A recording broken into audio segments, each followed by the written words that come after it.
The number of killed and wounded Russians at the front may exceed 730,000 people, and this points to the Ukrainian strategy of victory. The short life expectancy of the new recruit from Russia should not come as a surprise, said Estonian analyst Artur Rekhi in an interview with Forbes. Determined to seize as much Ukrainian territory as possible, Putin throws poorly trained and unprepared troops into battle. September was the bloodiest month for Putin's army, and October was not much better.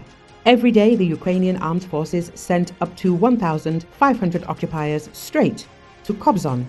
According to US government sources, Putin's army lost up to 730,000 soldiers on the battlefield, both killed and wounded. Incredibly, even such large losses did not force the Russian armed forces to slow down their advance in two sections of the front in Donbass. Meanwhile, Russian assault groups have carried out a series of costly but effective flanking maneuvers since September that have forced the depleted Ukrainian garrison in Ugledar to retreat. It is also worth remembering that in Kursk region, Putin and Kim threw an army of 50,000 people against 20,000 Ukrainian fighters.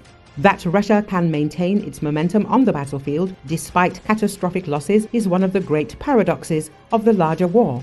But there is reason to believe that this paradox is unsustainable. There is evidence that Russia is finally running out of men.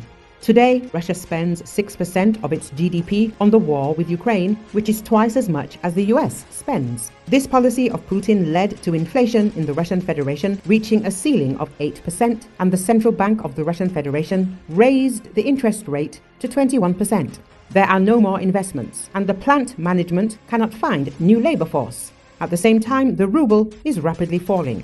All these events forced the Central Bank of the Russian Federation to freeze all domestic purchases of foreign currency. Back in late 2023, the head of the Estonian Defense Ministry said that if the Ukrainian Armed Forces eliminated another 100,000 occupiers in 2024, the war would end in 2025. However, experts have calculated that the Ukrainian Armed Forces could kill and wound up to 300,000 of Putin's soldiers this year. Given the difficulties in mobilizing its own losses, Kiev is in practice doing what it began at the end of 2023, exchanging territories for large losses on the part of the Russian armed forces. If there is a flaw in this strategy, it is US President-elect Donald Trump, who will take office in January 2025.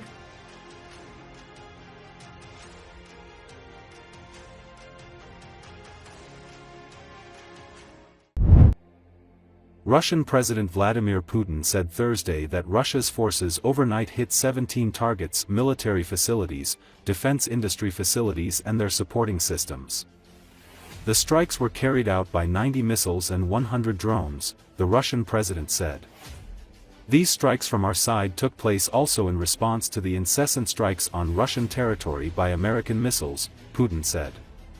As has been said many times, there will always be a response from our side.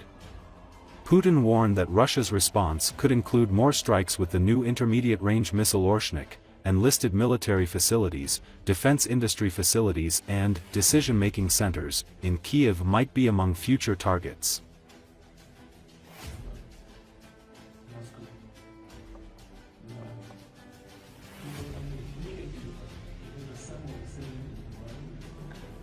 Сегодня ночью нами был нанесен комплексный удар с применением 90 ракет подобных классов и 100 беспилотников.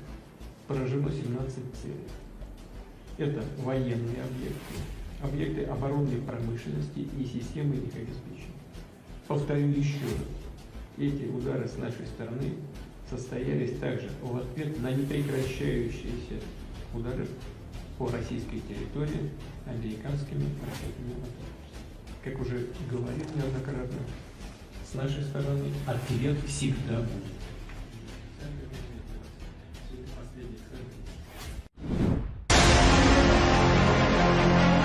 Catastrophic human losses are already deeply ingrained in the Russian way of war, and they will not stop the Kremlin ruler, Putin. It is up to the West to help Ukraine win. As Foreign Policy reports, one of the darkest places on the planet today is the central storage facility for the remains of fallen soldiers in Rostov-on-Don. Photos have been circulated online showing that it is seriously overloaded. More bodies of occupiers remain in Ukrainian fields. The horrific rate at which Russians are dying on the front, far higher than the corresponding Ukrainian casualties, although the exact figures are kept secret by both sides, points to two disturbing truths about the Russian way of war. Thus, Russia's disregard for human life extends to its own troops. They are constantly used in meat assaults, and the mass deaths of soldiers are part of an increasingly overt eugenic policy, the goal of which is to rid the Russian Federation of undesirable elements and change the configuration of the population. The publication points to a much higher death rate in the war amongst Buryats, Tatars, and Tuvans, while residents of Moscow and St. Petersburg are being protected from the war. In addition, prisons in the Russian Federation have become virtually empty. Ukrainians, who were deliberately resettled from the occupied territories, and Russians were brought in to take their place, play a decisive role in Moscow's eugenics program. Tens of thousands, if not hundreds, of kidnapped children are being Russified to strip them of any Ukrainian identity, a clear echo of the Nazi eugenics policy of taking blonde Polish children back to the Reich to be adopted and turned into Germans. Some of the Ukrainian children are now old enough to be forcibly conscripted into the Russian army, another war crime in an already long list, the article says. The fate of the war now depends on the West's will to support Ukraine. In particular, the final weeks of Joe Biden's presidency could be decisive. Russia still has the numerical advantage, but its resources are not unlimited. Russia's suicidal war strategy, while effective, is not sustainable in the long term, especially given that the Russian economy is already showing signs of enormous strain.